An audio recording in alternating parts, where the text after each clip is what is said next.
excess of it. Surfeiting the appetite was sickened, so die. Strain again. It had a dying fall. I came, oh my ear, like sweet south that breathes upon a bank of violets, stealing and giving odour. Enough. No more. It's not so sweet now as it was before. Will you go hunt, my lord? What? Curing. The hat? Why, so I do. The noblest that I have. Oh, when mine eyes did see Olivia first, methought she purged the air of pestilence. In that instant, as I turned into a heart, and ever since, my desires like fell and cruel hounds pursue me. How now? What news from her? So please, my lord, I might not be admitted, but from her handmaid, do return this answer.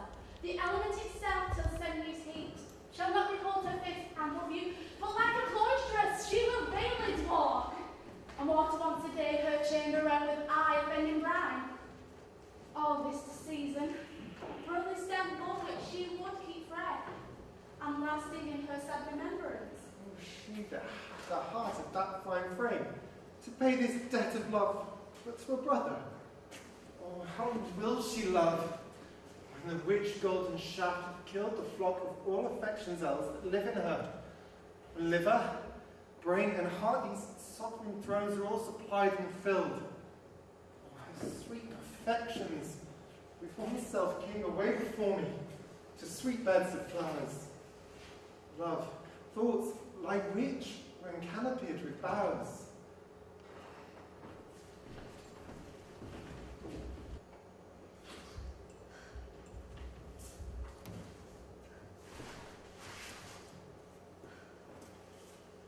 What country, friends, is this? This is Illyria, lady. Illyria? And what am I to do in Illyria? My brother is in Elysium. Perchance he's not drowned. What think you, Senna? It is perchance that you were self-saved. My poor brother. And so perchance may he be. True, madam. And to comfort you, perchance, assure yourself, after our ship did split, when you and those poor numbers saved with you hung on our driving boat, I saw your brother, most provident in peril, bind himself, courage and hope both teaching him the practice, to a strong mast that lived upon the sea. I saw him hold acquaintance with the waves, so long as I could see. The same season is gold. My own escape unfolded to my hope, thy speech serves for authority, the likes of him. Now to know this country. I, madam, well, for I was born and bred not 3 hours' travel from this very place. Who governs here? Noble Orsino. Orsino! I have heard my father name him. He was a bachelor then. And so is now, or was so very late. For but a month ago I went from hence, and then 'twas fresh in murmur. As you know, what great ones do, the less will prattle of, that he did seek the love of fair Olivia. Who's she? A virtuous maid, the daughter of a count who died some 12 months since. Then, leaving her in the protection of his son, her brother, who shortly also died, for whose dear love, they say, she hath abjured the sight and company of men.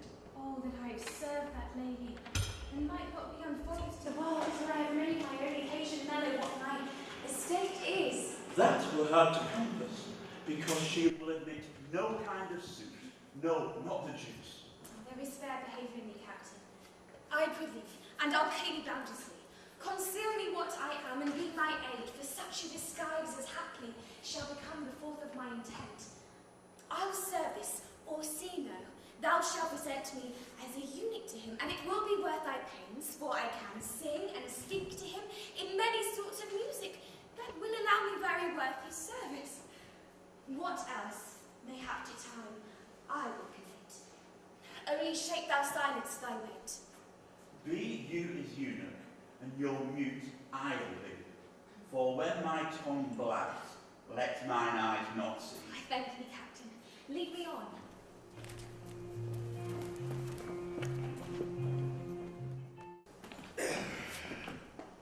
What a plague needs Olivia to mourn the death of her brother thus? I'm sure life.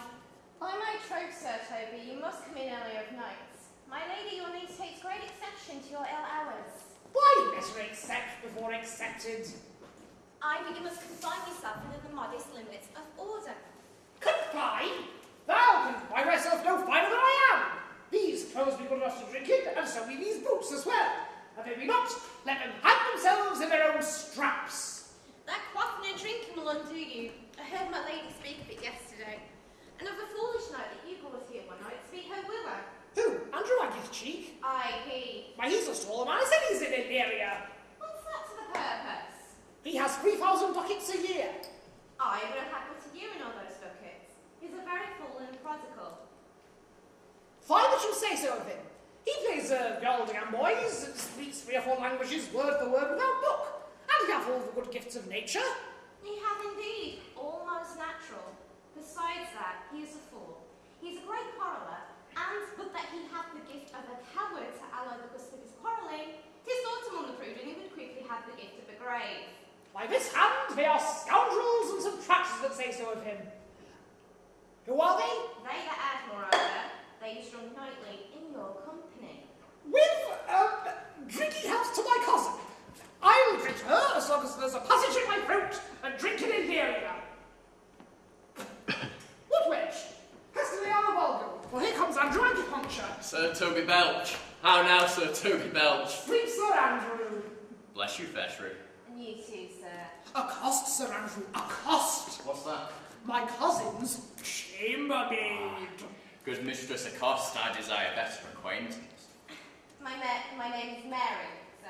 Good Mistress Mary Accost. You do mistake, knight. Accost is front her, toward her, through her, assail her! By my troth, I would not undertake her in this company. Is that the meaning of Accost? Fare you well, gentlemen. And thou that cuts so, Sir Andrew, thou might never draw sword again. And you pass so, Mistress Abbey, I might never draw sword again. Fair lady, do you think you have fools in hand? Sir, I do not have you by the hand. Marry, but you shall have, and here's my hand. No, sir, thought it's free. Oh, knight, thou lacks a cup of canary. When did I see thee so put down?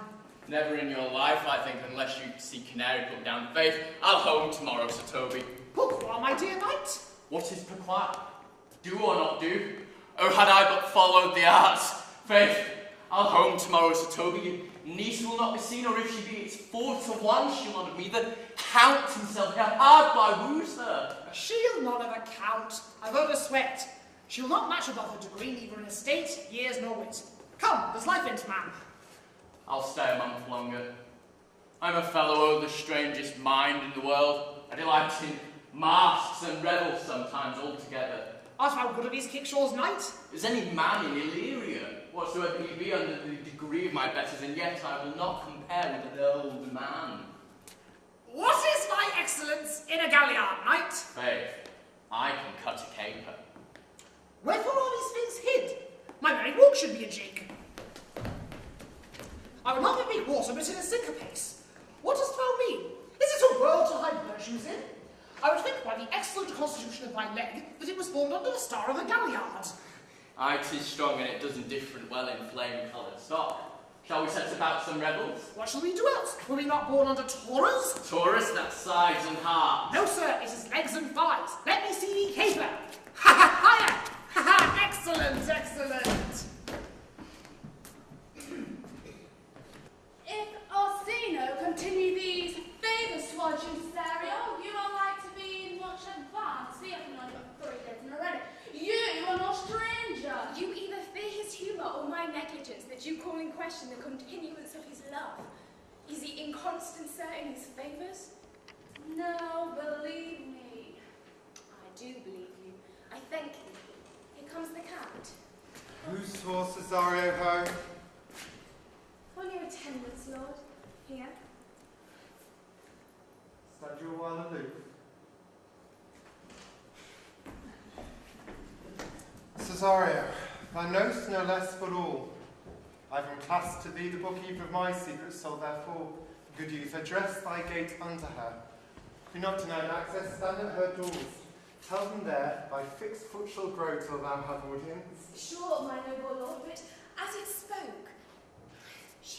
admit me. Glamorous, and leave all civil bounds rather than make unprofited return. Say I do speak to her, what then? Then unfold the passion of my life. Surprise her, with discourse of my dear faith. It shall become thee well to act my rose. Shall attend it better in thy youth than in an answer of more grave aspect. I think so not, man. I dare not believe it, for they shall yet belie their happy years that say thou art a man. Dinah's lip is not more smooth and rubious. Thy small pipe is as the maiden's organ, shrill and sound, not dissemblative, or woman's part. I know thy consolation is right apt for this affair, prosper well in this, and thou shalt live as freely as thy lord to call his fortunes thine. I'll do my best, my lord, to woo your lady. Yet, a baleful strife, where I woo myself would be his wife.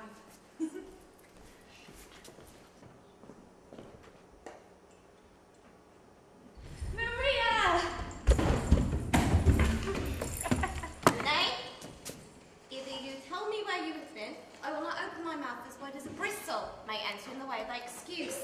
My lady will hang me for my absence. Ah, let her hang me. He that is well hanged as well, that to fear no colours. Make that good. We shall see none to fear. A good Lenten answer. I can tell thee where that saying was born of, I fear no colours. Where, good Mistress Mary? In the wars. And that you be so bold enough to say your foolery. But God give them wisdom that have it, and those that are fools, let them use their talents. Yet you will be hanged for being so long absent, or to be turned away. Is that not as good as a hanging to you? Many a good hanging prevents a bad marriage. And as for turning away, let summer bear it out. You're a resolute then? Not so neither, but I'm resolved on 2 points. Let one break, the other will hold. Or if both break, your gaskins fall. Apt, in good faith, very apt. Well, go thy way. If Sir Toby were to leave drinking, thou wert as witty a piece of Eve's flesh as any in Illyria. Peace, you rogue, no more of that. Here comes my lady. Make your excuses wisely. You were best. Wit and be thy will. Put me into good fooling. Those that think they have thee do very often prove fools, and I, that I'm sure I lack thee, may pass for a wise man. What says Panopolis? Better a witty fool than a foolish wit? God bless thee, lady. Take the fool away. Do you not hear, fellows? Take away the lady. Go to. You're a dry fool, I'll no more of you. Besides, you grow dishonest. 2 faults, Madonna. The drink and good counsel will amend. For, give the dry fool drink. Then is the fool not dry? Bid the dishonest man mend himself. If he mend, he's no longer dishonest. If he cannot, let the botcher mend him. Anything that's mended is but patched. Virtue that transgresses is but patched with sin, and sin that amends is but patched with virtue. If that is simple syllogism will serve so, if it will not, what remedy? There's no true cockhold but calamity, so beauty's a flower. Lady bade take away the fool, therefore I say again, take her away. Sir, I bade them take away you, misprision, in the highest degree. Good Madonna, give me leave to prove you a fool. Well, sir, for want of other idleness, I'll bide your proof. Good Madonna, why mournest thou? Good fool, for my brother's death. I think his soul is in hell, Madonna. I know his soul is in heaven, fool. The more fool you, Madonna, to mourn for your brother's soul being in heaven. Take away the fool, gentlemen. What think you of this fool, Malvolio? Does he not mend? Yes, and shall do till the pangs of death shake him. Ooh. Infirmity that decays the wise doth ever make the better fool. God send you, sir, a speedy infirmity is the better increasing your folly. Sir Toby would be sworn that I am no fox, but he would not pass his word for tuppence that you are no fool. How say you to that, Malvolio? Marvel your ladyship takes delight in such a barren rascal. Oh, a barren rascal. I saw him put down the other day with an ordinary fool that has no more brain than a stone. Look you now, he's out of his guard already unless you laugh and minister occasion to him. He's gagged. I protest. I take these wise men that crow so at these set kind of fools no better than the fool Zany. You are sick of self-love, Malvolio, and taste with a distempered appetite. To be guiltless, generous, and of free disposition is to take those things for bird bolts that you deem cannon bullets. There is no slander in an allowed fool, though he do nothing but rail, nor no railing in known discreet man, though he do nothing but reprove. Now, Mercury and Julie was leasing. Well, thou speakest well of fools. Madam, there is the young gentleman, gentleman, and much desires to speak with you. From the Count Orsino, is it? I know that, madam. He's a fair young man. Who of my people hold him in delay? Sir Toby, madam. Fie on him! Go you, Malvolio, if it be a suit from the Count, I am sick, or not at home, what you will to dismiss it.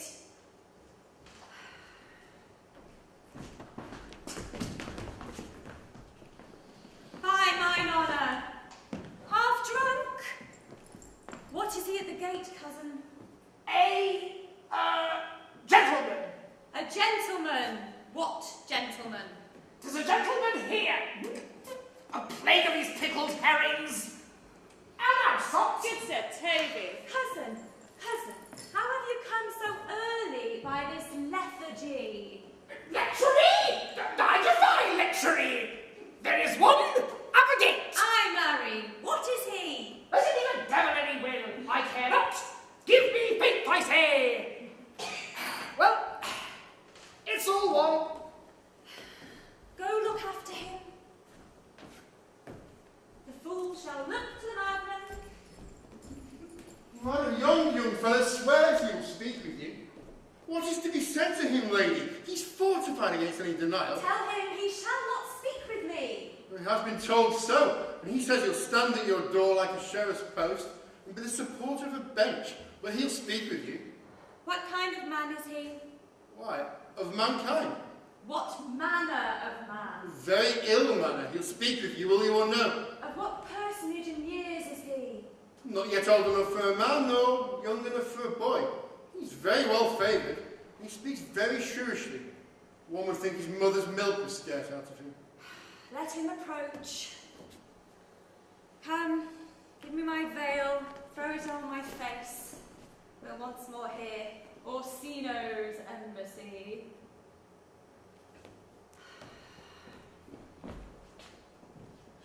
The honourable lady of the house, which is she? Speak to me, I shall answer for her. Your will? Most radiant, exquisite, and unmatchable beauty. I pray thee, tell me if this be the lady of the house, for I never saw her, and it would be loath to cast away my speech, for besides it is excellently well penned, and I've taken great pains upon it. Good beauties, let me sustain no scorn, I am very comfortable, even in the least sinister usage. Are you a comedian? No, and yet by the very hands of malice, I swear I am not that I play. Are you the lady of the house? If I do not usurp myself, I am. Most certainly, if you are she, you do usurp yourself. What is yours to bestow is not yet yours to reserve. This is from my commission. I will on with my speech in honour of his praise and tell you the heart of my message. Come to what is important in it. I forgive you the praise. Alas, it is poetical, and I have taken great pains to study it. It is the more like to be feigned. I pray you, keep it in. I heard you were saucy at my gates and allowed your approach rather to wonder at you than to hear you. If you be not mad, be gone. If you have reason, be brief. 'Tis not that time of moon with me to make one in so skipping a dialogue. Will you hoist sail, sir? Here lies your way. No, good swabber, I am to hold here a little longer. Tell me your mind. I am a messenger. Sure, you have some hideous matter to deliver when the courtesy of it is so fearful. Speak your office. The rudeness that hath appeared in me, I have learnt for my entertainment. What I am and what I would are as secret as maidenhead. To your ears, divinity. To any other, profanation.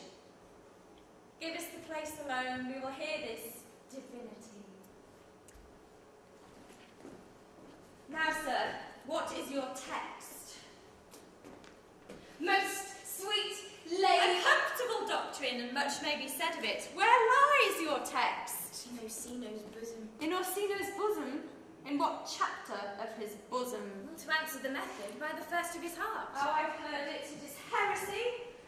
Have you no more to say? Good lady, let me see your face. Have you any commission from your lord to negotiate with my face?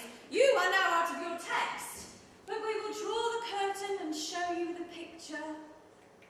Look you, sir, such a one I was this present. Is it not well done? Excellently done.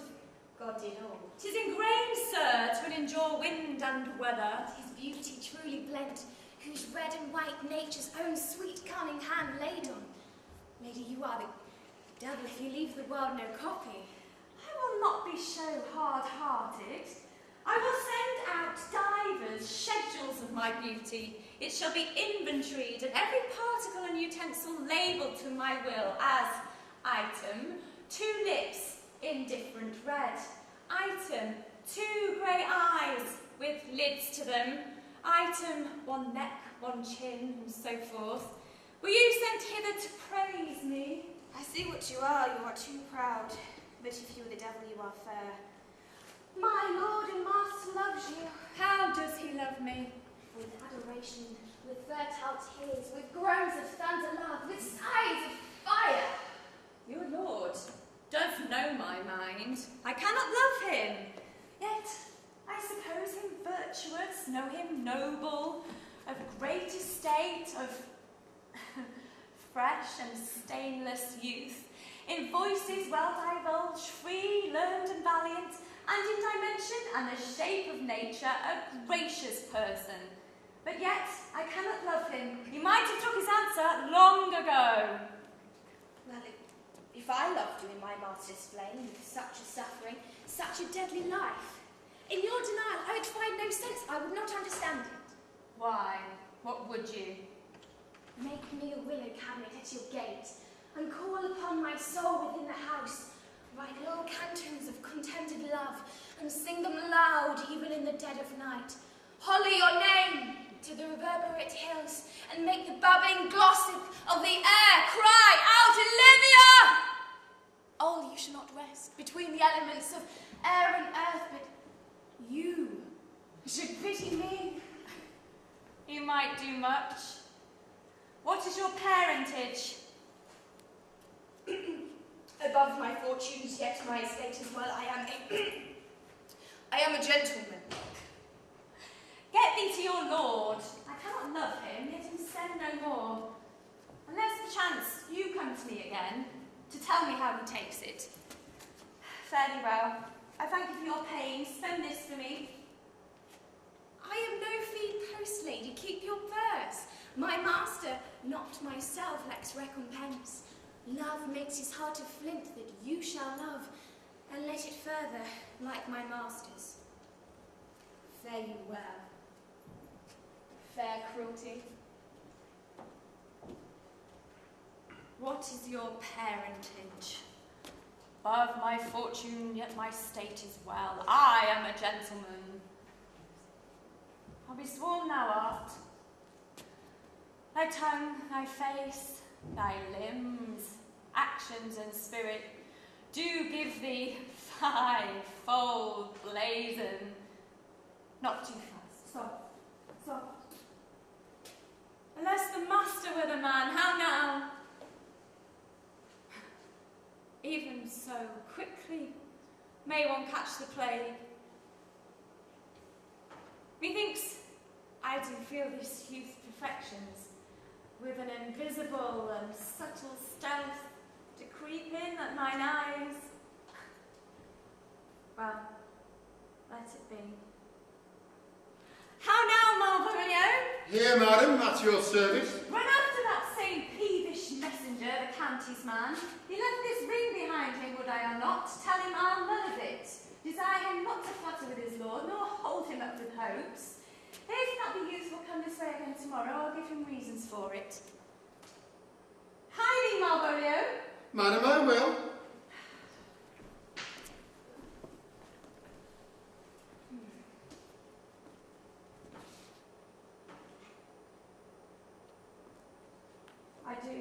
I know not what. And fear to find mine eye too great a flatterer for my mind.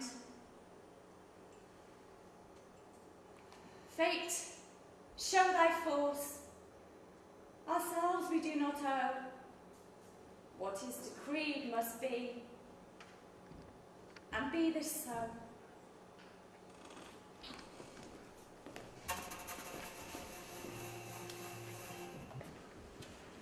Will you stay no longer, nor will you not that I go with you?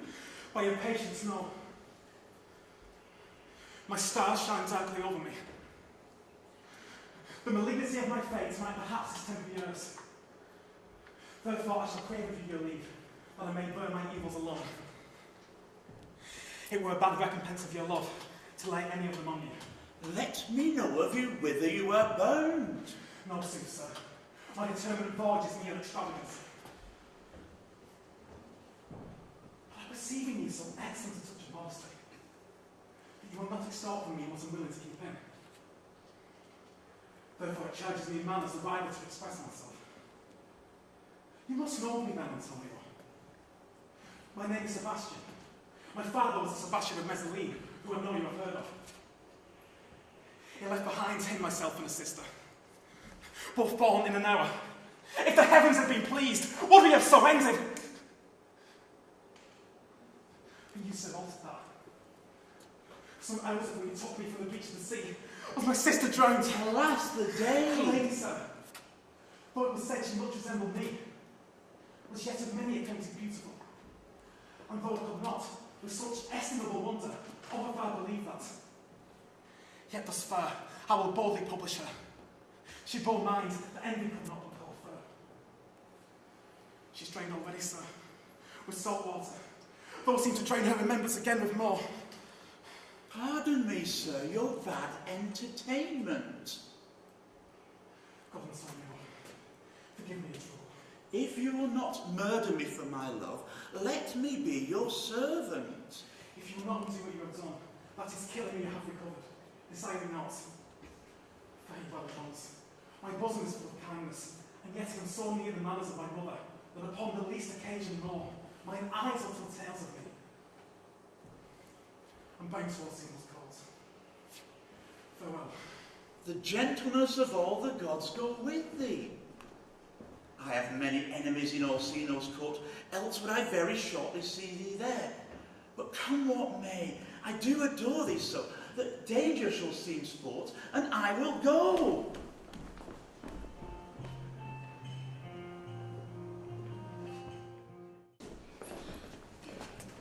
Were you not even now with the Countess Olivia? Even now, sir, on a moderate pace, I have since arrived but hither. She returns this ring to you, sir. You might have saved me my pains to have taken it away yourself. She adds, moreover, that you should put your lord into a desperate assurance she will none of him. And one thing more, you never be so high to come again in his affairs, unless it be to report your lord's proceeding of this. Take it. She took the ring off me, I'll none of it. Come, sir, you peevishly threw it to her. It is her way should be so returned. If it be worth stooping for, let it lies in your eye. If not, be it his that finds it. I left no ring with her. Well, what means this lady? Fortune forbid my outside not charmed her. For she made a good view of me, indeed, so much, that sure methought her eyes had lost her tongue. For she did speak in stark distractedly. She loves me, sure. The cunning of her passion invites me, this churlish messenger, none of my lord's ring, why he sent her none. I am the man. If it be so, as it is. Poor lady, she'd better love a dream. Disguise, I see thou art a wickedness, wherein the pregnant enemy does much. But how will this fetch? My master loves her dearly, and I, poor monster, fond as much on him. And she, mistaken, seems to dote on me. What will become of this? As I am man, my state is desperate for my master's love. woman. Alas the day. What thriftless sighs shall poor Olivia bereave? Oh, time must untangle this, not I. It is too hard a knot for me to untie.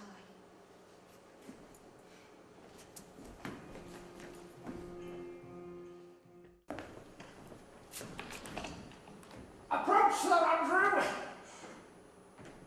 To not to be in bed after midnight is to be up betimes, and deliculo surgere mauros. Nay, by my troth, I know not what I know to be up late is to be up late. A false conclusion. I hate it as an unfilled can. To be up after midnight and to go to bed then is early. So that to go to bed after midnight is to be in bed betimes. Do not all lines consist of the four elements? Faith, so they say, but I rather think it consists of eating and drinking. Let us therefore eat and drink. Here comes the Marion! food, Faith. Marion, a stew of wine! Come now, my heart. Give us in a picture of week 3. Welcome, lass. Now let's have a catch. Now, a song. Come, there's sixpence for you. There's a testament of me too if one night gave a sixpence. Do you have a love song or a song of good life? A love song. I care not for good life. What is love? To not hear after present but have present laughter. What's to come is still so unsure and delayed their lives in plenty. So come kiss me sweet and plenty, you just stop still not endure. Excellent. Goody Faith. Good. A mellifluous voice as I am true night. A contagious breath. Very sweet and contagious, Faith. To hear by the nose, it is dulcet in contagion. That's enough of that. Shall we make the welkin dance indeed? Shall we stir the nice howl and a catcher will draw 3 souls from one wheeler? Shall we do that? And you love me, let's do it. I am a dog at a catch. Quite a lady, sir, and some dogs will catch well. Most certain, and let our catch be thou knave. Ah, hold thy peace, thou knave. Knight, I would be constrained in it to call thee knave, knight. 'Tis not the first time I've constrained one to call me knave. Begin, fool, it begins. Hold thy peace. But I should never begin if I hold my peace. Goody Faith, come, begin. Hold thy peace, I prithee, hold thy peace, thou knave. Hold thy peace, thou knave. So warning do you keep here? If my lady has not called her Stuart Malvolio and bid him turn you out the doors, never trust me. My lady is a Catayan. We are politicians. Malvolio is a Peveramsey. And we am not our contemporaneous. Am I not of her blood? Tis thy lady. They're not a man and Avalon. Lady.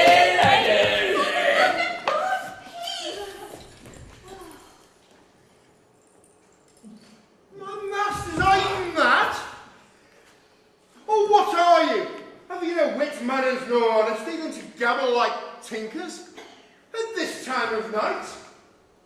Do you make an alehouse of my lady's house?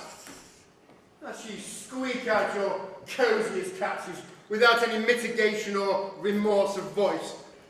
Is there no respected place, persons, nor time in you? We did keep time, sir, in our catches. Snack up! Snack up! Sir Toby, I must be round with you. My lady bade me tell you that. Though she harbours you as her kinsman, she's nothing allied to your disorders. If you can separate yourself and your misdemeanours, you are welcome to this house. If not, it will please you to take leave of her. She's very willing to bid you farewell. Farewell, dear heart, as I needs must be gone. Yea, good Sir Toby.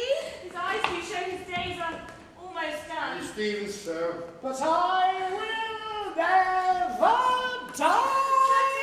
There you die. This is much credit to you. Shall I bid him go? What and if you do? Shall I bid him go and spare not? No, you dare not. Out of tune, Sir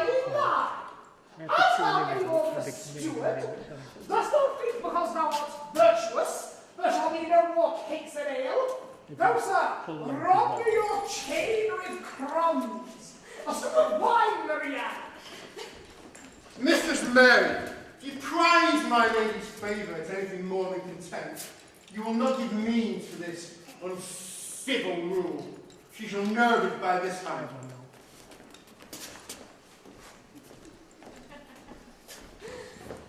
Go shake the ears. 'Twere a good deed as to drink when a man's hungry, to challenge him in the field, and then to break promise with him and make a fool of him.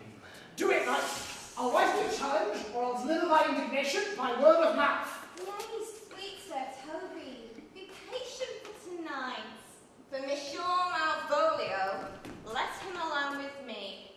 If I do not call him into a neighbourhood and make him a common recreation, do not think I have wit enough to lie straight in my bed.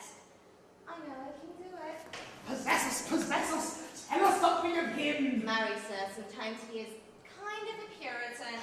If I thought that, I'd beat him like a dog. What, for being a Puritan? My explicit reason, dear knight? No exquisite reason for it, but I've reason good enough. The devil a Puritan that he is, or anything other than a constant time-pleaser, an affectioned ass that comes book without stay to notice it by brave swabs, so crammed as he thinks with excellencies, that it's in his brows of faith that all that look upon him love him, and it is in that vice that my revenge will find no small cause to work. What wilt thou do? I will apply in his way some epistles of love, in which he will find himself so feelingly personated. I can write very much like your niece, my lady. On a forgotten matter, we can hardly make distinction of our own hands. Excellent! I spell a I device. have it in my nose too. You will think by the letters thou will drop that they come from Olivia and that she is in love with him. My purpose is a horse indeed of that colour. And your horse would now make him an ass. Ass, I don't know. Oh, 'twill be admirable. Sport royal, I warrant you. I know my physic will work with him. For tonight's to bed and dream of the events. Fare you well. Good night, Penthesilea. Ah, before me, she's a good wench. She's a beagle, true bred, and one that adores me. I was Also that. once adored too. Less to bed, knight. Thou hast been sent for more money. If I cannot recover your niece, I'm a foul way out. Send for money, knight. If thou hast got to the end, call me cut. If I do not, never trust me. Take it how you will. Come, I'll go burn some sack. 'Tis too late to go to bed now. Come, knight. Come, knight. Ah.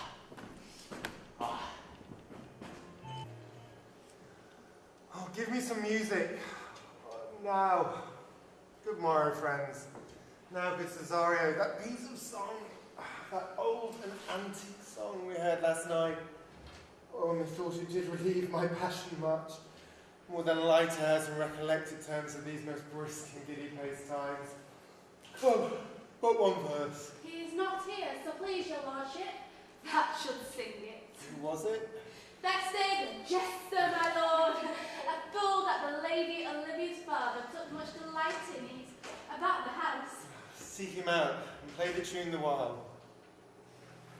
Come hither, boy.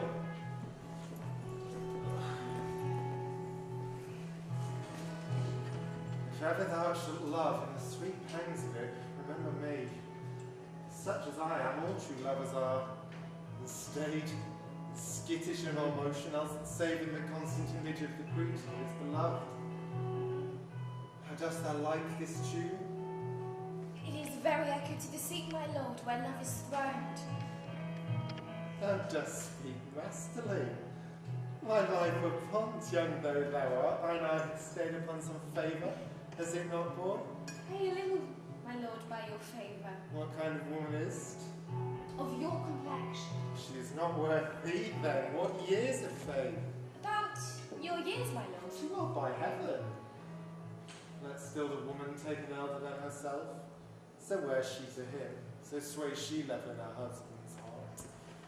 Boy, however we do praise ourselves, we are more giddy and unfirm, more longing, wavering, sooner lost in one than women are.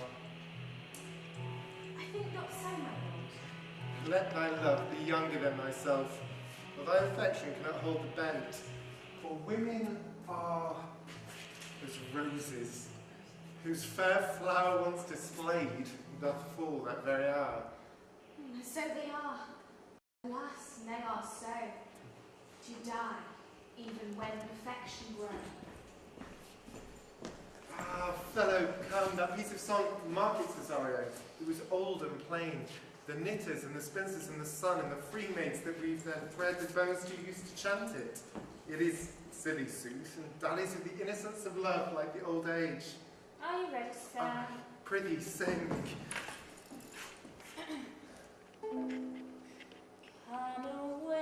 Come away, Jen, and in sad cypress let me be laid.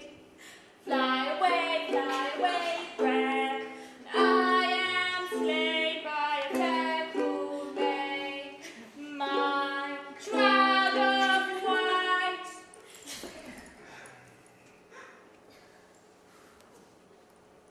There's for thy pains. Oh, no pain, sir. I take pleasure in singing, sir. I'll pay thy pleasure then. True, sir, and pleasure will be paid one time or another. Give me now leave to leave thee. Now, the melancholy God protect thee, and thy tailor make thy doublet of a changeable taffeta, for thy mind is a very oval. I would have men of such constancy put to see that their business might be everything, their intent everywhere. Well, that's it that always makes it voyage is nothing. Very well. Let all the rest give place. Once more, Cesario, get thee to yon same sovereign cruelty. Tell her, my love, more noble than the world, prizes not quantity of dirty lands. The parts that fortune has bestowed upon her, tell her I hold as goodly as fortune. But 'tis that miracle and queen of gems that nature pranks her and attracts my soul. Sure, my noble lord. But if she cannot love thee, Cannot be so answered. sooth, but you must. Say that, as perhaps there is some lady who has the same pang of heart that you have for Olivia, you cannot love her, you tell her so. Must she not then be answered? There is no woman's sides can bide the beating of so strong a passion as love doth give my heart. Make no compare between that love a woman can bear me and that I owe Olivia. No, but I do know. What dost thou know? Too well what women to men may owe. In faith they are as true as heart as we.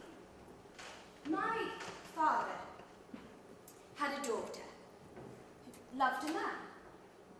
And if perchance I were a woman, I mean, I should, your lordship. And what's her history? A blank, my lord.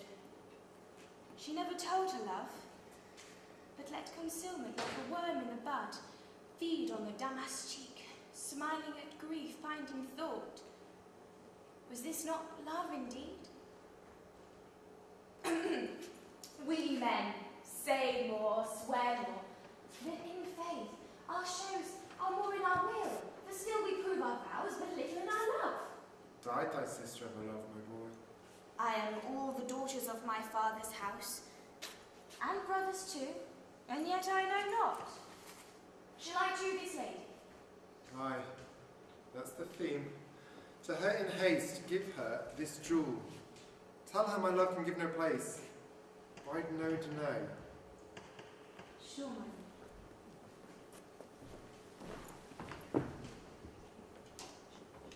Here comes the little villain. How now, my nettle of India? Malvolio's coming down this walk. He's been yonder in the sun practising behaviour to his own shadow this half hour. Observing for the love of mockery, for I know this letter will make a competitive idiot of him. Closer than they were jesting. Lie thou there, for here comes the trout that must be caught with tickling.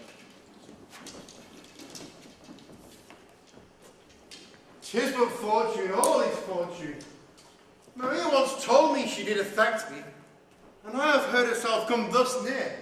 Should she fancy, it will be one of my complexion. Besides, She uses me with a more exalted respect than anyone else who follows her. What should I think on it? Here's an overweening rogue. Oh, peace. Contemplation makes a rare turkey cock of him. See how he jets under his advanced plumes. Slight I can still beat the rogue. Behold my peace. To be Count Malvolio. A rogue! Peace. Now he's deeply in. Watch how imagination blows him. Having been 3 months married to her, sitting in my state, Oh, for a stone bow to hit him in the eye! calling my officers about me in my branched velvet gown, having come from a daybed, where I have left Olivia sleeping. Fire and brimstone!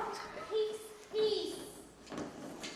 And to have the humour of state, and after a demure trouble of regard, telling them I know my place as I would, you should know yours. To ask for my kinsman, Toby. Bolts and shackles! Peace, peace, now, now. 7 of my people with an obedient start make out for him. Aye. Frown the while and perchance wind on my watch or play with some rich jewel. Toby approaches, curtsies there to me. Shall this fellow live? I extend my hand to him thus, quenching my familiar smile with an austere regard of control, Does Toby not take him a blow on the lips then? saying, Cousin Toby, my fortunes having cast me on your niece, give me this prerogative of speech. What? You must amend your drunkenness. Abscab! Patience, or we'll break the sinews of our plots. Besides, you waste the treasure of your time. It's a foolish night. Oh, that's me, I warrant you. One Sir Andrew. And you was I for a minute. Didn't call me fool. What have we here? The woodcock is near the gym. Oh, peace, and my spirit of humour is infinitely allowed to him. By my life, this is my lady's hand. These be her they seize, her use, and her tease. Thus make she her great peace. It is in contempt of question her hand. To the unknown be beloved, this my good wishes. Her very phrases. By your leave, wax soft. The impression her Lucrece, with which she uses to seal. 'Tis my lady, but to whom should this be? This wins him liver and all. Jove knows I love but who. Lips do not move. No man must know. This could be thee, Malvolio. Marry hungry Brock! I may command where I adore, but silence like a Lucrece knife, with blood the stroke my heart doth gore. M-O-A-I doth sway my life. Excellent wench, say I. What a dish of poison you've dressed in. M-O-A-I doth sway my life. Nay. First, let me see. I may command where I adore. Well, she may command me. I serve her. She's my lady. There's no obstruction in this. But the end. What does this alphabetical position portend? If I could make this resemble something in me. Softly. M-O-A-I. Now why make up that? He is now at his dead scent. M. Malvolio! Why? That begins my name. Did I not tell you who would get it? The cur is excellent at faults. M. There is no constancy in the sequel. That suffers under probation. A should follow, but O does. I'll conjure him and make him cry, oh! And then I comes behind. Aye, and if you were any eye behind you, you would see destruction at your heels rather than fortunes before you. AI. The simulation is not as the former, but still, to crush this a little, he does bow to me, for every one of these letters are in my name. Twelfth. Here follows prose.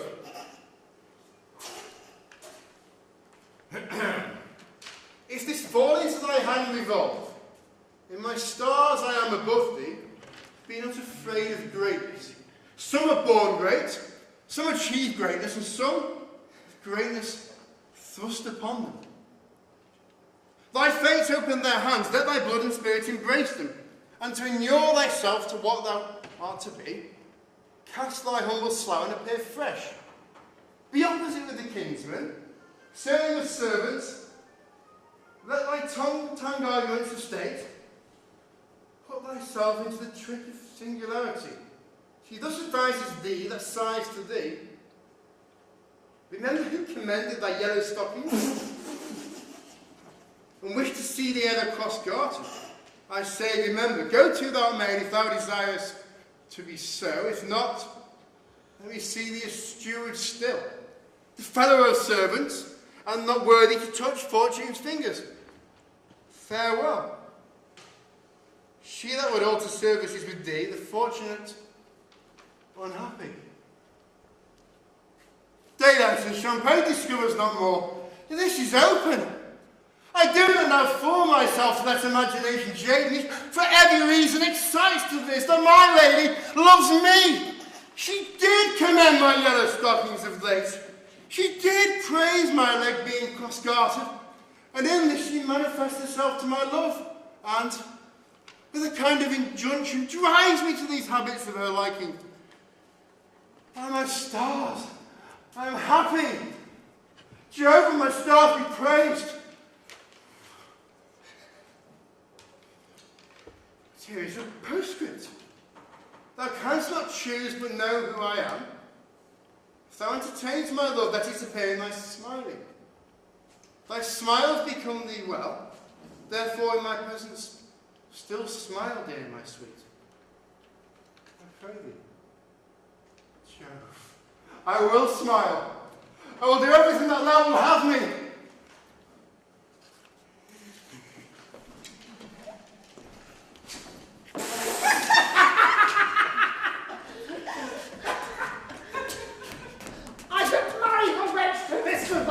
Oh, so could I too. Will thou set foot on my leg? Or mine either. To earn my freedom and my tracing and become my bond slave? If or I either. Why, thou hast put him in such a treatment when the image of it leaves him, he must surely run mad! If you will see the fruit of sport, mark his virtue approach before my lady. He will come to her in yellow stockings, and it is a colour she abhors. And he will be cross-gartered, fashion she detests, and he will smile upon her, which will be so unsuitable to his disposition, being as addicted to a melancholy as she is, that it cannot help but turn him into a notable contempt. If you will see it, follow me. To the gates of Tartar, thou most excellent devil of wit! I'll make one too.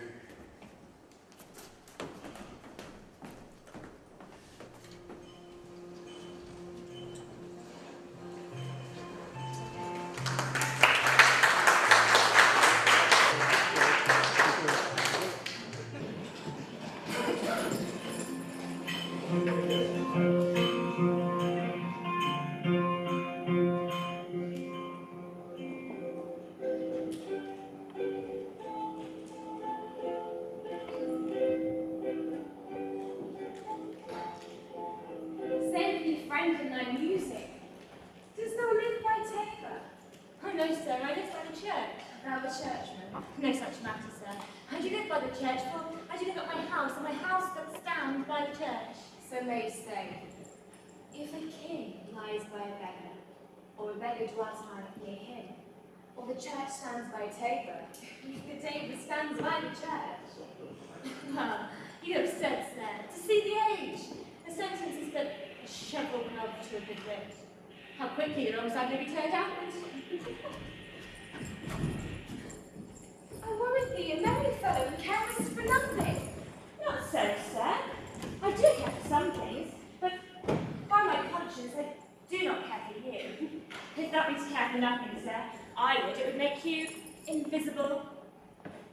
Art thou Lady Olivia's fool? No, sir. The Lady Olivia has no folly. She will keep no falter until she be married. And fools are as like husbands as pilchards are to Henrietta. Well, the husband's the bigger. I'm not indeed her fool, but her corrupter of words. I saw thee later. Candle sinners. Foolery, sir. Walk about the old like the sun. It shines everywhere. I would be sorry, sir, but the fool should be as oft with your master as with my mistress. I think I saw your wisdom there. Nobody pass upon me. I'll no more of thee. Hold. No expenses for thee. Now, Jove, in his next commodity of hair, send thee a beard. By my troth, I am almost sinking for one, though I will not have it grow upon my chin. But not a pair of these bread, sir. 'Tis well paid, sir. Is thy lady living within? Matter is well begged, sir. Begging but a beggar. My lady is within. I'll construe from whence you come, who you are, and what you would, are out of my, working. I would say element, but I won't say more. This fellow, wise not to play the fool, for folly wisely shows his fit, but wise men folly follow, quite tame their wit. God save you, gentleman! And you, sir? You regard me, sure. Et vous aussi votre serviteur? I hope, sir, you are, and I am yours. Will you enter the house? My cousin is desirous you should enter if your trade be to her. I am bound to your niece, my lord. I mean, she is the list of my voyage. Taste your legs, sir. Put them to motion. If I do bid me understand, I do bid me taste my legs. It means to go, sir, to enter. Well, I will answer thee with gate and entrance. But we are prevented. Most radiant, exquisite, and unmatchable beauty. The heaven rain odours on you. That youth's records in rain odours. Well. No hath no voice, lady. Most pregnant and vouchsafed ear. Pregnant, odours, and vouchsafed. I'll get them all three ready. Let the garden door be shut and leave me to my hearing. Give me your hand.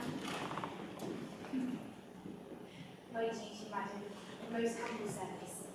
What is your name? Cesario is your servant's name, fair princess. My servant, sir. 'Twas never merry world since lowly feigning was called compliment. You are servant to Orsino youth. Ah, and he is yours, and he must needs be yours.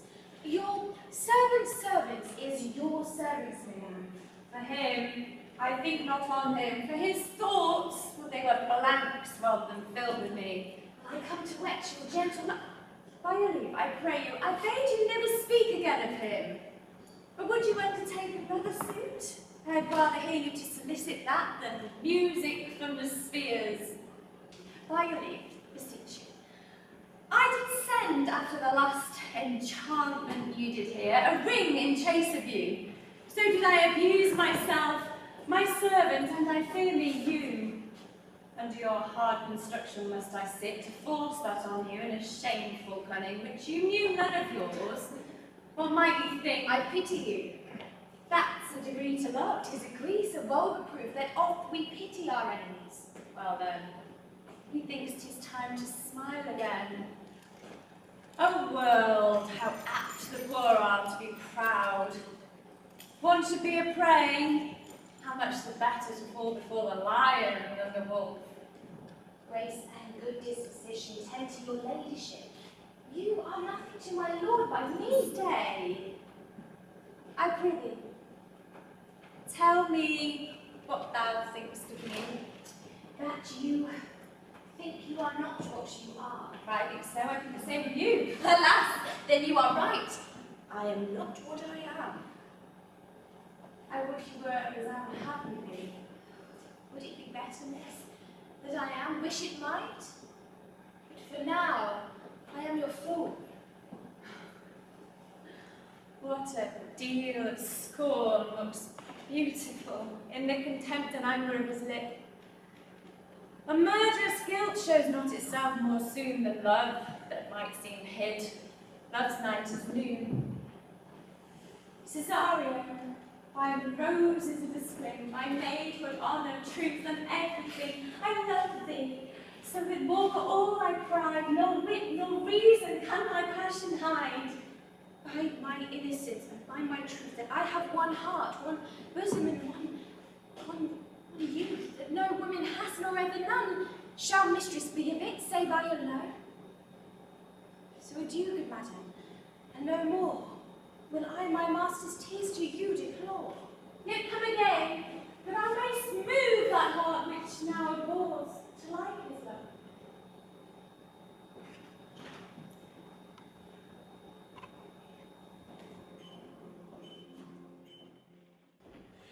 I will not by my will trouble you.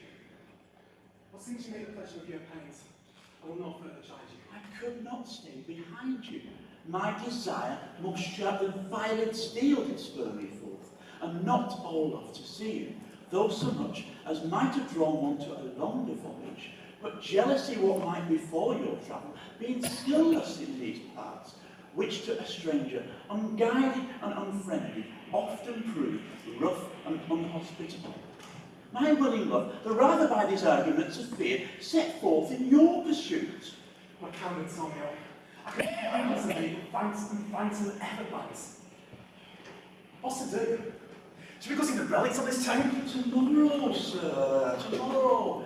Let's first go see your lodging. I'm not weary. It is long tonight. I pray you, let us satisfy our eyes with the memorials and things of fame that do renown the city. Would you pardon me? I do not without danger walk these streets. Once, in a sea fight, gainst the Count his galleys, I did some service of such note indeed that were I ta'en here, it would scarce be answered. But like, you slew a great number of his people. The offence is not of such a bloody nature, albeit the quality at the time of the quarrel might well have given us bloody argument. It might have simply been answered in repaying what we took from them, which for traffic's sake most of our city did. Only myself stood out, for which if I be lapsed in this place, I shall pay dear. Do not then walk so open.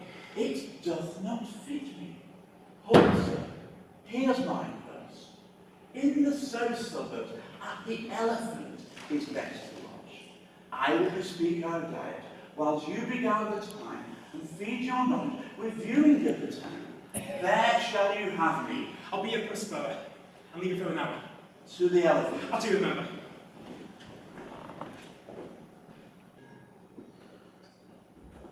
I've sent after him, he says he'll come.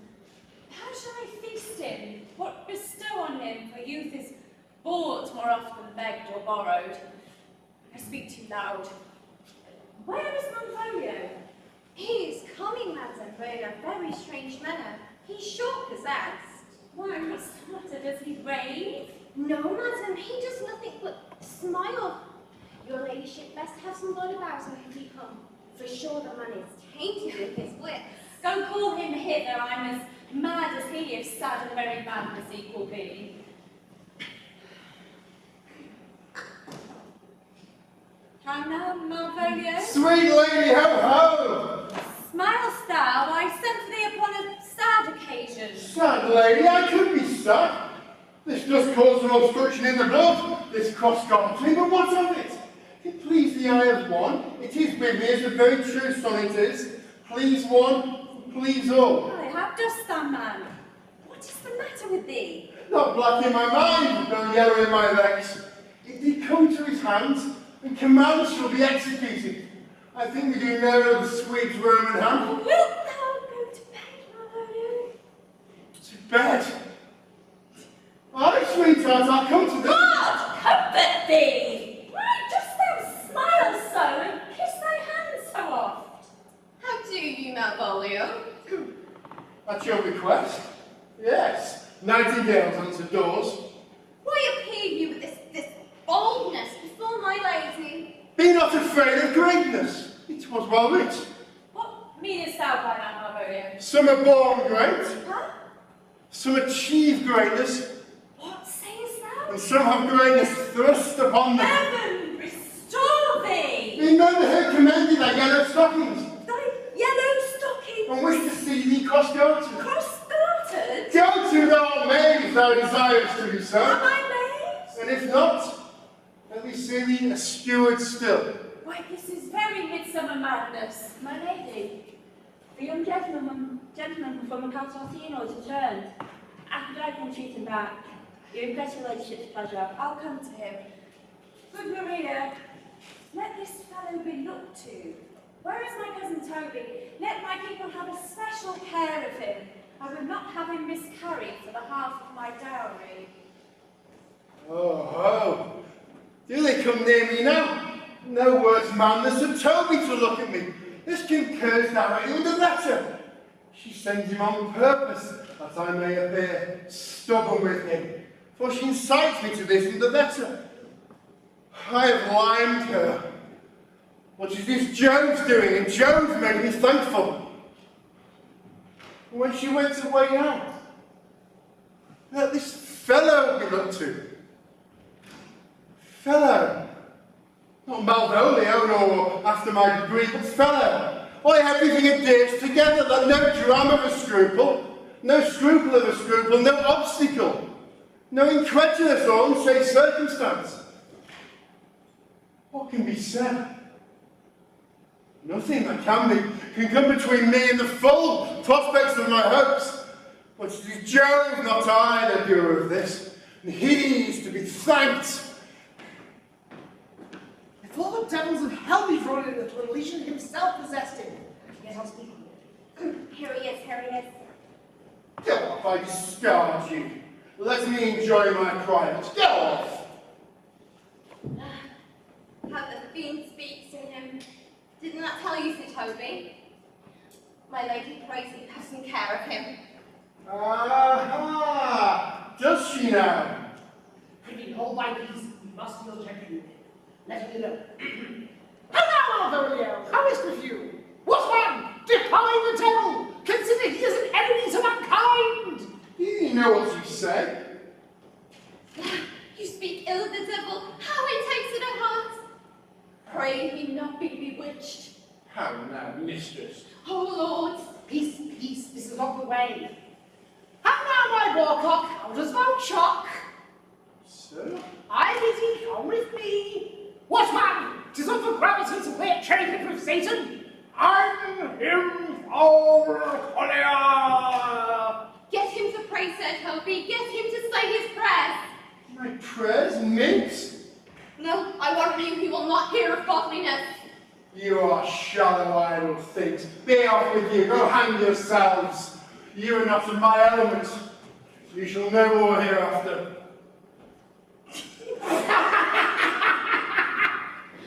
Is possible? If this were played upon a stage, I could condemn it for its improbability. His very genius of taking the affection of the device man. Nay, let's presume before the boy take air and taints. Why, we shall make it bad indeed. The house will be the wiser. Olivia's already believing that he is mad. We may carry it forth for our pleasure and his pastime. Till our very pastime, tired, out of breath, prompt us to have mercy on him. I wish once we will bring him twice to the bar and crown you for a finder of madmen. Oh, but see. More matters from my morning? There's the challenge, read it. I warrant there's vinegar and pepper in it. This is so saucy. Aye, it is. Do but read. Let me. Youth, whatsoever thou art, thou art but a scurvy fellow. Good and valiant. Wonder not, nor admire not in thy mind why I do call thee so, or I will show thee no reason for it. A good note. Keeps you from the blow of the law. Thou comest to the lady Olivia, and in my sight she uses thee kindly, but thou liest in thy throat. That is not the matter I charge thee for. Very brief and to exceeding good senseless. I will waylay thee going home, where if it be thy chance to kill me, Good. thou killst me like a rogue and a villain. Still, you keep to the windy side of the law. Good. Very well, and God have mercy upon one of our souls. He may have mercy upon mine, but my hope is better, and so look to thyself. Thy friend as thou usest him, and my sworn enemy, Andrew Anglecheek. If his letter will be not, his legs are not, I'll give it to him. You may have very good occasion for it. He is known as in commerce with my lady on wide parts. Go to Sir Andrew, and so soon as thou seest him, draw. And as thou drawest, swear horribly, for it comes to pass oft that a terrible oath, with a swaggering accent sharply twanged off, gives manhood more approbation than ever proof itself would. Away! Nay, let me alone for swearing. Now will not I deliver this letter. I will deliver his challenge by word of mouth, says what I wish he knows all the laws of valour, and like the gentleman, as I know his youth will aptly receive it, into a most hideous opinion of his rage, skill, fury, and impetuosity. Here he is with your niece. Give way till you see him leave, and presently after him. I will meditate on some horrid message for a challenge. I have said too much unto a heart of stone, and left mine honour to unchary on it. There's something in me that reproves my fault, but such a headstrong, potent fault it is that it but mocks reproof. With the same passion goes on my master's grief. What shall you ask of me that I'll deny, that honest sayings may upon asking give? Nothing but this, your true love for my master. How, with mine honour, can I give him that which I have given to you? I will equip you.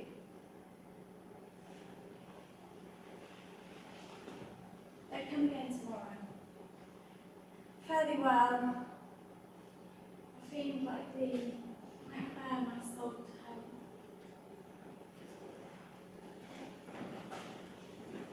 Gentleman, God save thee! And you, sir? Back to whence thou hast, betake thee to it.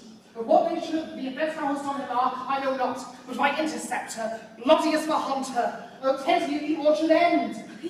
You mistake me, sir. No man hath grown with me. You'll find this otherwise, I assure you, or you. Therefore, if you hold your life at any price, draw, for thy opposite has in him what youth, strength, skill, and wrath can furnish from within. And what is he? He is night, but he is a devil in planet brawl. Souls and bodies he hath to thus forced free. And his insensiment at this moment is so implacable that satisfaction can be known but by pangs of death and sepulchre. Hob, none is his word, gift or take. This is as uncivil as strange. I beseech you, do me this courteous office as to tell the Sir Knight what my offence to him is. Is it something of my negligence, or nothing of my purpose? I will do so. Signorita Maria, stay you by your strength until I return. Say, madam, do you know this matter? I know the knight is incensed against you, even to a mortal abridgment. He's indeed the most fatal, bloody, and fierce opposition you could ever wish to meet in Illyria. Will you walk towards him? I will make my peace with him if I can. I am bound to your foot, madam, for I am someone that would rather go with Sir Priest than Sir Knight, and I care not who knows of my metal. Why, man, he's the very devil! I have not seen such a virago! I had a pass with him, and on the answer, he pays you as surely as your feet hit the ground they step on!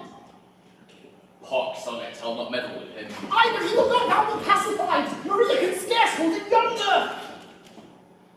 Plague on it, and if I thought he'd been down at Valence, I'd have seen him damned here, I'd have challenged him. Let him let the matter slip, and I'll give him my horse, grey catlet. I'll make the motion. Stand here and make a good show. It shall end without the petition of souls. Marry, I'll ride his horse as well as I ride here. I have his horse to take up on the latter. I persuaded him that you is a devil. He's as conceited and handsome and pale as if a bear were on his heels. There's no remedy, sir. He will fight with you for his honour's sake. Therefore, draw for the supportance of his vow. As he assures me, as he is the knight, he will not hurt you. Pray God defend me. A little thing may tell them how much I lack a man. Give ground if you see him furious. Come, Sir Andrew, there's no remedy. The youth will, for his honour's sake, have one bout with you. He cannot like it too well to avoid it, but he has promised me, as he is a gentleman and a soldier, he will not hurt you. Come on, toot! Pray God he keep his oath. I do assure you, it is against my will. Put up your arms. If this young gentleman have done offence, I take the fault on me. If you offend him, I offended by you. You, sir! What are you? One, sir, that for his love dares debt you more than you have heard him brag to you he will. Make you be an undertaker? I offend you! I'll be with you alone. If you please, sir, please put up your swords. Marry will I, sir, but that I promise you. I'll be as good as my word. He'll bear you easily and reigns well. This is a man denied office! Antonio, I arrest you of pursuit of Count Orsino. You do mistake me, sir. Oh, no, sir, no, Jot, I know your favour well. Don't know you have no seat upon your head. Take him away, he knows I know him well. I must obey. This comes with seeking you. But there's no remedy. I shall answer it. What will you do? Now my necessity makes me to ask you for my purse. It grieves me much more for what I cannot do for you than what befalls myself. You stand amazed, but be of comfort. Come, sir, away. I must entreat you for some of that money. What money, sir? The fair kindness that you have shown me here, and have been pointed out to my lean and low ability. I will lend you something, but my having is not much. I'll make division of my presence with you. Here, his hold, half copper. Will you deny me now? Is it possible that my deserts to you can lack persuasion? I know of none, nor I know you or any voice or feature. Oh, heavens themselves! Come, sir, I pray you. Go. Let me speak a little. This youth that you see here, I snatched one half out of the jaws of death, relieved him with such sanctity of love, and to his image, which methought he promised most venerable work, did I devotion. Oh, what's that towards the time goes by away? Oh, how vile and idle proves this, God. Thou hast, Sebastian, done good feature shame. In nature there's no blemish but the mind, none could be called deformed but the unkind. Virtue is beauty, but the beauteous evil are empty trunks overflourished by the devil. Oh, the laddie grows mad, away with him. Leave me on, leave me on. Methinks his words do passion fly, that he believes himself, so do not I. Oh, prove true, imagination prove true. Come mistake, Sebastian, I for you. Come hither, knight, come hither, Maria. We'll whisper o'er a couplet or two of the most sage souls.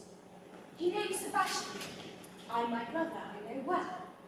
Yet still in fashion's colour, for him I imitate. Imagination prove true. The tempests are kind, and silver waves fresh in love.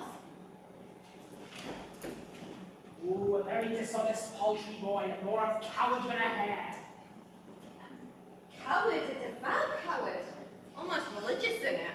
Slit our him again and beat him. Do, covet soundly, but never draw thy sword. And I do not. Come, let's see the events. I generally any money will do nothing yet.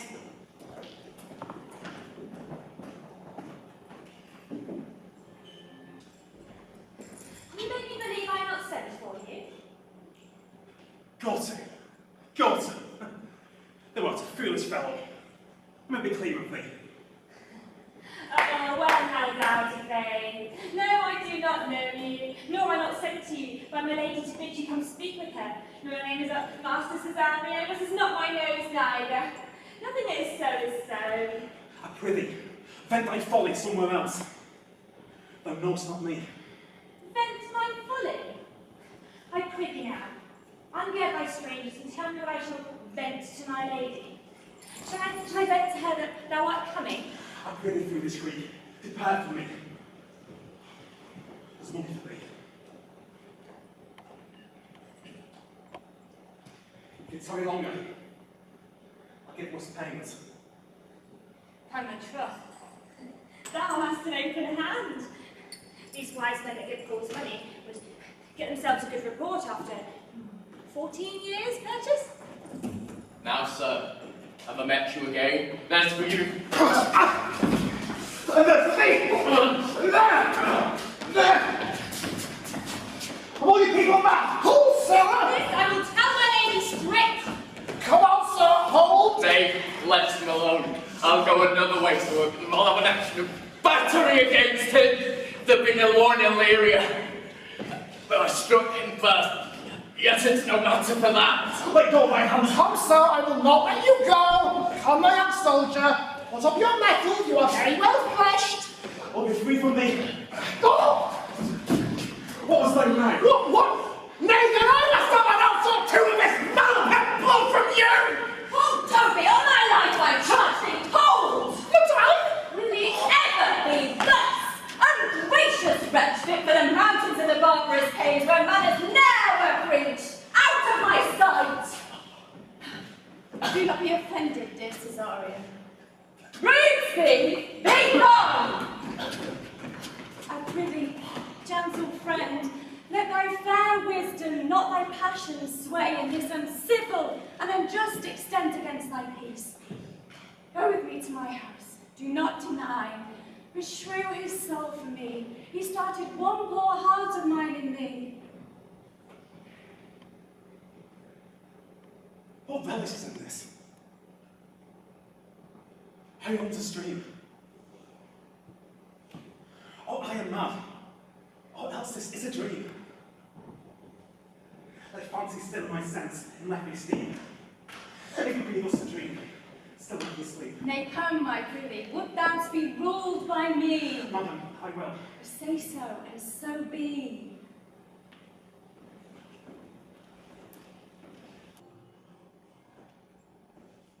Nay, I prithee, put on the gowns and the spears, and make him believe you are Tapas the curates. Do it quickly, I'll call Sir Toby to us. Well, I'll put it on and I'll dissemble myself in it. I would I were the first that ever dissembled in such a gown. Jove bless me, Master Parson. Well off the arse, Sir Toby, for as the wise old hermit Bug very wittily said, that is. So I being Master Parson, I am Master Parson. for what's that but that, and is but is.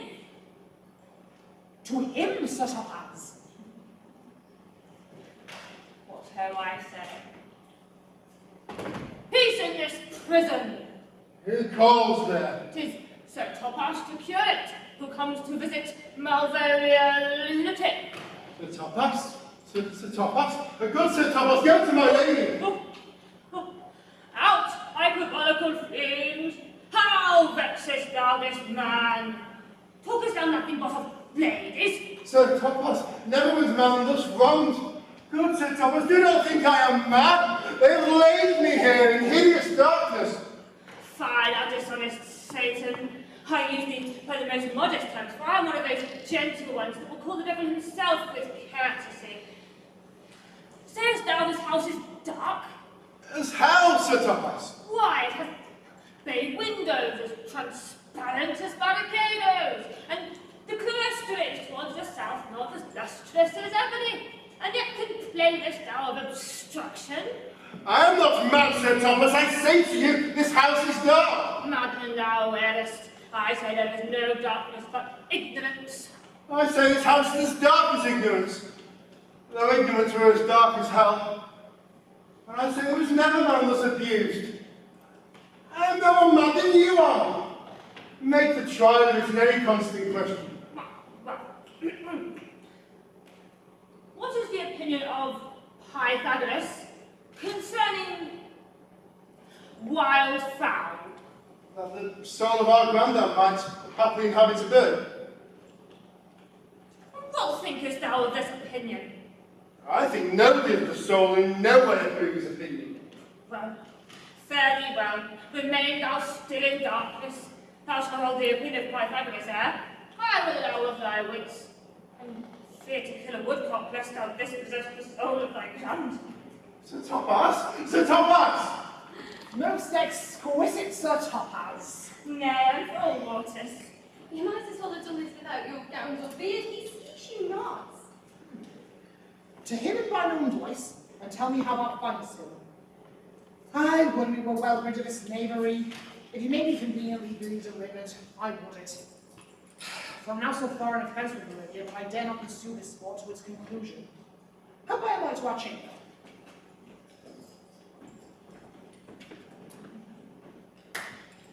Hey, Robin, Jolly Robin, tell me how thy lady does. Fool! Her lady's a kind courtesy. Fool! Alas, why is she so? Fool, I say! She loves another. Who calls her?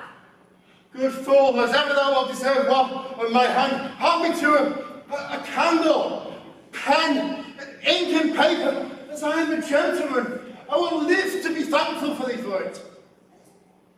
Master Malvolio. Aye, good fool. No, sir, how very besides your 5 wits. Fool, I'm as one in my wits as thou art. But as well, and you'd be mad indeed if you'd be no better in your wits than a fool. Well, they have here propertied me, kept me in darkness, send ministers to me, asses, and do all they can to face me out of my wits. Advise you what you say, the minister is here. Malvolio, Malvolio, endeavour thyself to sleep and leave thy vain bibble babble. Sir Thomas. Maintain your words with him, good fellow. I, Sir Thomas, your eyes of God be with you, good Sir Thomas. Money, amen. I will, sir, I will. Fool, fool, fool, fool, I say! Alas, be patient. What say you, sir? I am Shakespeare speaking to you. Good fool, how many some lighters and paper? And tell me true, I'm as one in my wits as any man in Illyria. Well a day, that you were, sir. By this hand I am. Good fool, some ink, light and paper, and convey what I will set down to my lady. It shall bear thee more than ever the advantage of lesser did.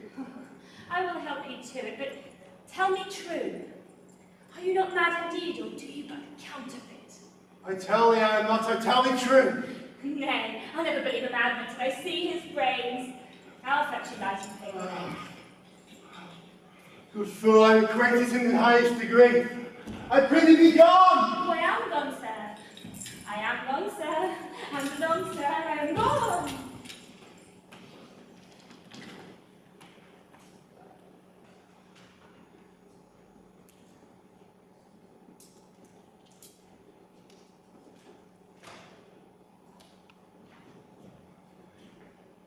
This is the earth. That is a glorious sun.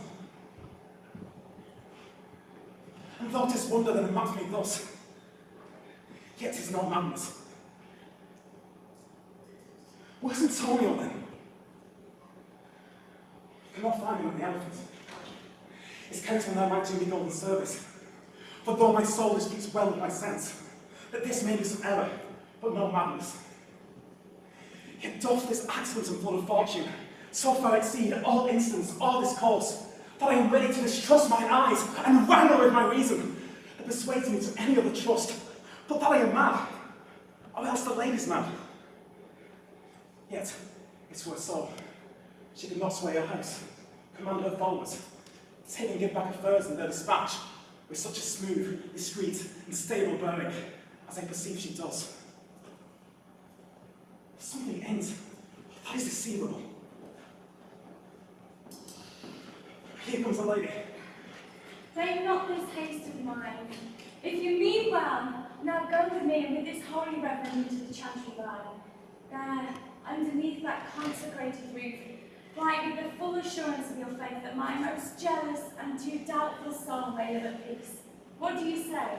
I'll follow this good lady and go with thee. And have this one truth. Ever will be true. And come with us, Reverend, and heaven so shine that they may fairly note this act of mine.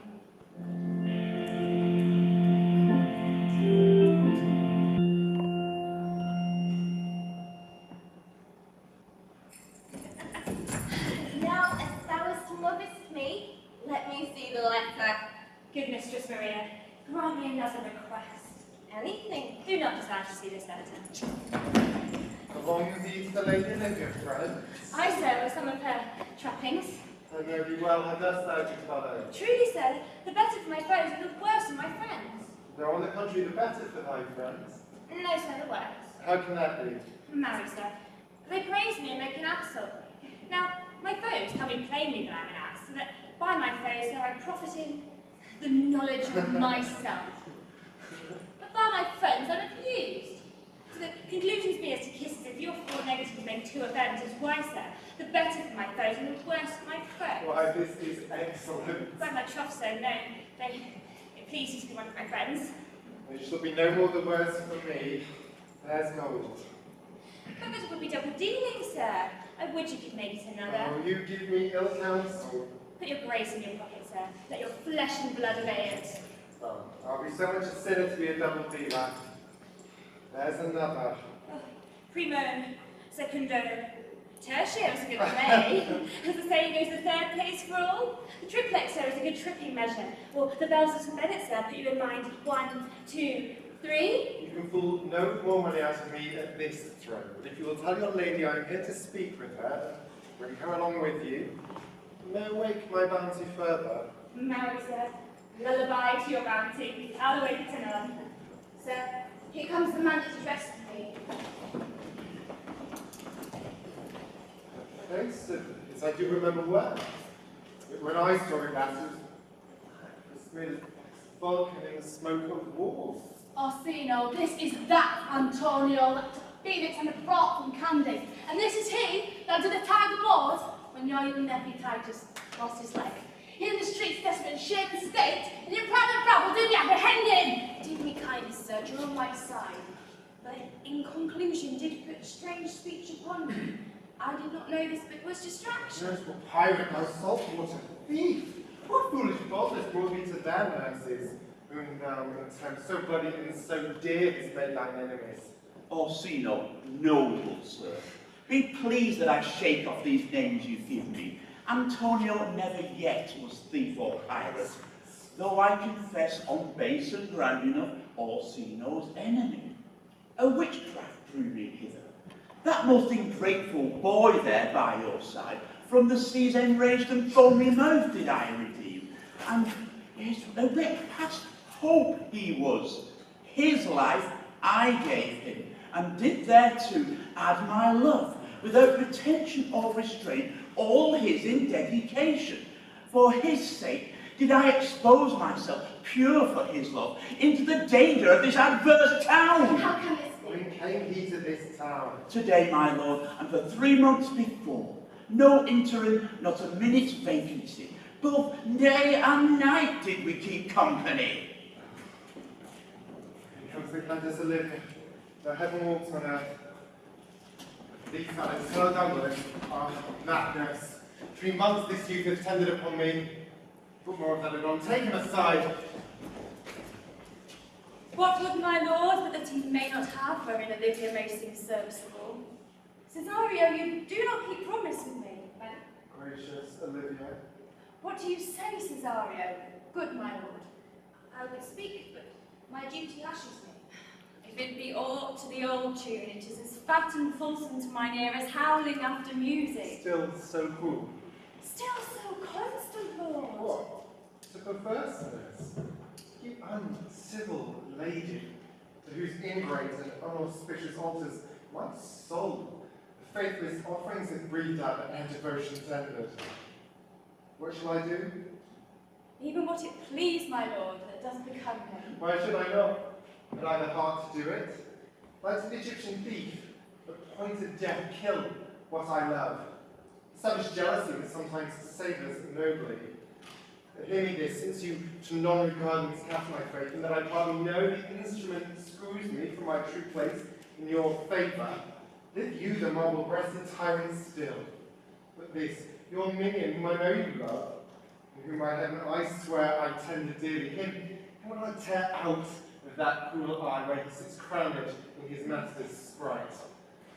Boy, with me, my thoughts are ripe mischief. I will sacrifice the land that I do love to spite a raven's heart than a dove. to come and willingly. Did you leave rest, fowls and death would die? Where goes Cesario? After him I love, more than my life, more than my eyes, more by all moors than e'er I shall be wife. If I do feign these voices above, the tainting of your love. Ah, me beguiled. How am I beguiled? Who does beguile you? Who does you wrong? Hast thou forgot thyself? Has it been so long? Call forth the holy reverend. Come away. Whither, my lord? Cesario, husband, stay! Husband? Aye, can he that deny? Husband, No, sir. no, lord, not I. Alas, it is the baseness of thy fear that makes thee strangle thy propriety. Fear not, Cesario. Take thy fortunes up. Be that thou know'st thou art, and that thou art as great as that thou fearst. My lord, I do protest. Call forth the holy reverend. Welcome, reverend. Reverend, here to unfold what thou dost newly know hath passed between this youth and me.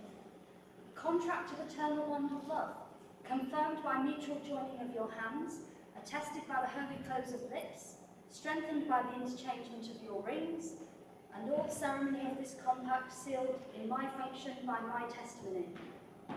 Since when my watch hath told me toward my grave I have travelled but 2 hours.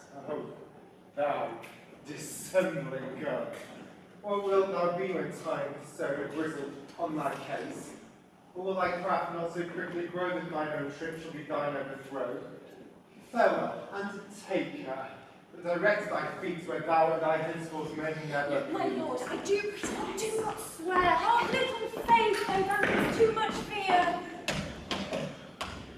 For the love of God, a surgeon, send one presently to Sir Toby. What has happened, Andrew? You broke my head across, and has given Sir Toby a bloody coxcomb for the love of God, your help. Who hath done this, Andrew? Counts, gentlemen, one Cesario. We took him for a coward, but he's the very devil incarnate. My gentleman, Cesario? Odd lifelings. Here he is. Why do you say to me, I never hurt you? If a bloody coxcomb you hurt, you have hurt me! I think it's a nothing by bloody coxcomb! He never hurt you. Here comes Sir Toby halting. You shall hear more, but if you had not been in drink, he would have tickled your other gate than he did. How now, gentlemen, I whist with thee. That's all what? He has hurt me, and that's the end of. Sot!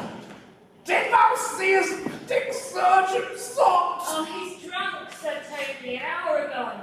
His eyes were set at 8 in the morning. Then he's a rogue.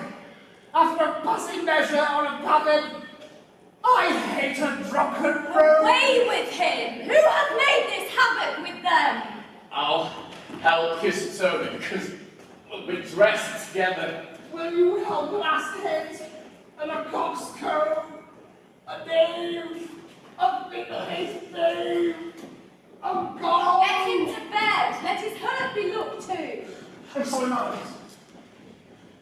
I have heard your kinsman. Had it been involved with my blood, I must have done no less with wit and safety. There was strange bear upon me. By that attitude and secrets have offended you. I missed the one. Even for the foes who made each other, also later God. One face, one voice, one habit. With 2 persons. A natural perspective is this, it is not. Antonio! It's you, Antonio.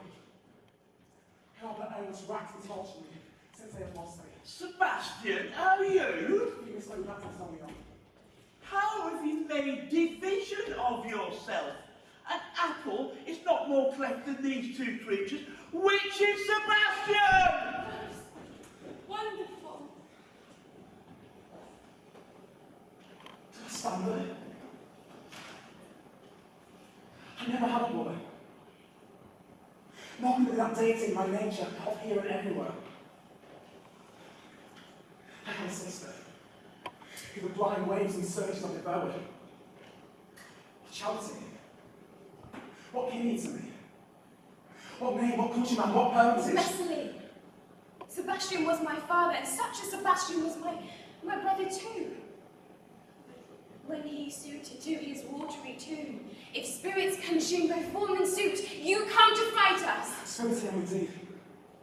But in that dimension ghostly path, which from the womb I did participate. Were you a woman as the rest was even?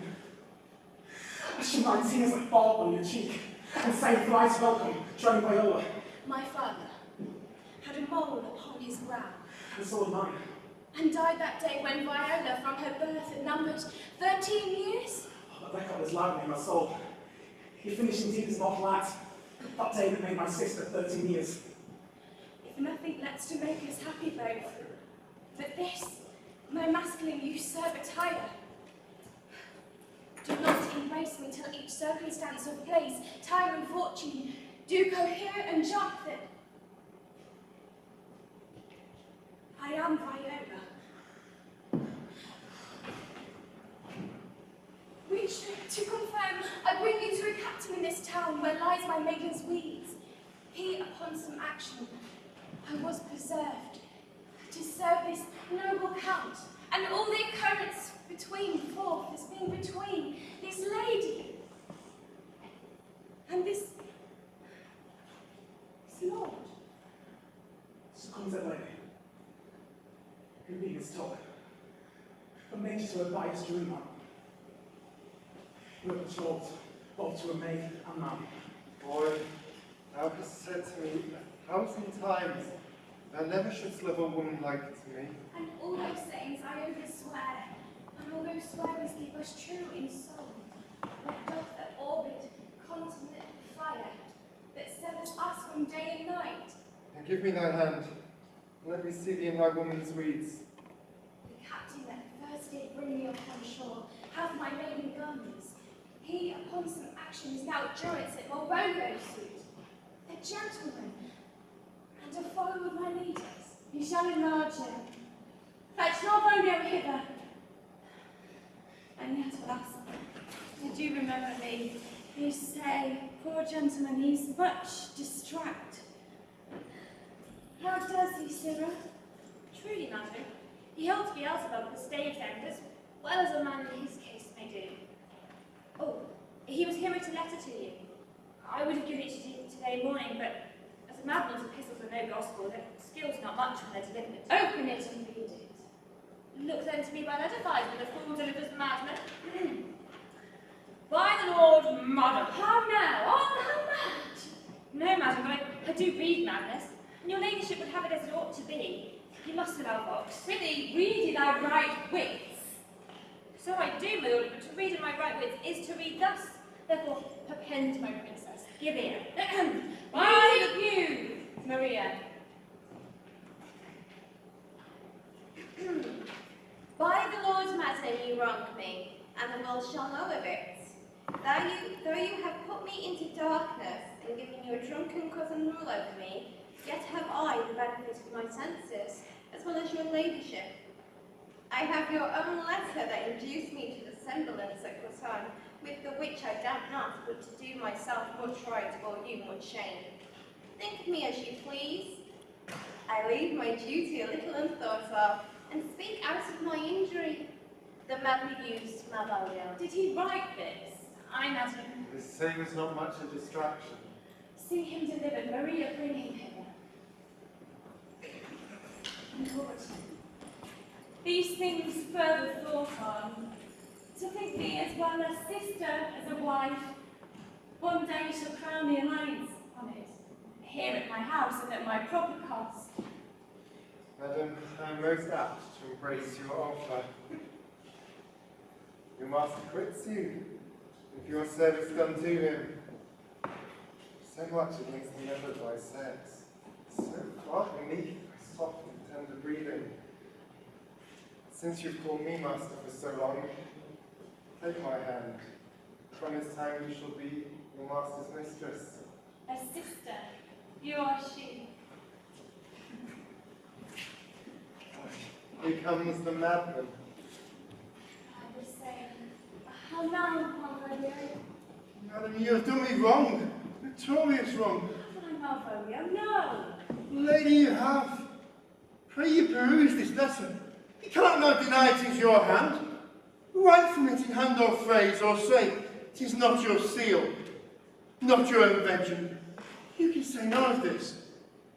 Well, grant it then, and tell me in the modesty of honour, why you've given me such clear lights of favour. Made me come smiling and cross-gartered to you. To put on yellow stockings and to frown upon Sir Toby and the lighter people. And acting this in an obedient faith, why have you suffered me to be imprisoned? Kept in a dark house, visited by the priest, who made the most notorious deck and gull that our invention played on. Tell me why. Alas, Malvolio, this is not my writing, though I do confess much like the character. But out of question, 'tis Maria's hand. And now I do bethink me 'twas she first told me thou wast mad, and then camest in smiling, and in such forms which here were presupposed upon thee in the letter. Prithee, be content. This matter hath most shrewdly passed upon thee. But when we know the grounds and authors of it, thou shalt be both a plaintiff and a judge of thine own cause. Good madam, hear me speak. Most freely I confess myself and Toby set this device against Malvolio here, upon some stubborn uncourteous plot to be conceived against him. How with the sportful malice it follows may rather look on laughter than injury, if the injuries were justly weighed that on both sides have passed. Poor fool, how they have baffled thee. Why, some are born great, some achieve greatness, and some have greatness thrown upon them. Oh, I was once there in this interlude. One, sir, not past, sir? But that's all one. And by the Lord, fool, I am not mad, but do you remember? Madam, why laugh you at such a barren rascal, and smile you not, he is gagged? And thus, the worthy gig of time brings about its revenges.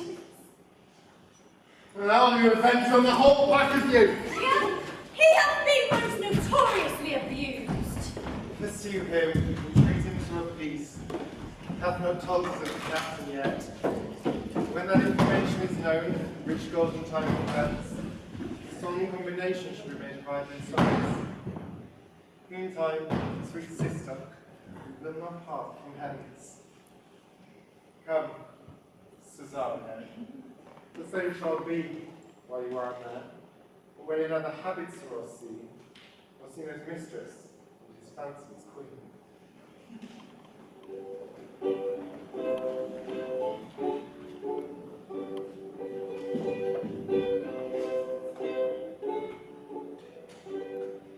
When I was a tiny boy, with a hey-ho, the wind and the rain, a foolish thing, but was a toy. The rain, it rained every day. A long while ago, the world began with a hey-ho, the wind and the rain. That's all done. Our play is done, and we'll strive to please you every day.